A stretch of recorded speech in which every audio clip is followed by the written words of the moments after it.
Смажимо підчеревок з картоплею та фруктами. Нарізаємо підчеревок не дуже крупно. Закидаємо підчеревок. Ріжемо картоплю на 4 частини.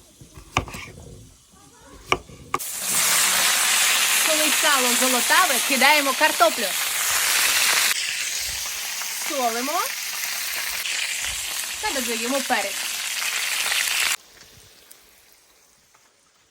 Коли картопля майже готова, додаємо кабачки, цибулю, часник, болгарський перець та інжир.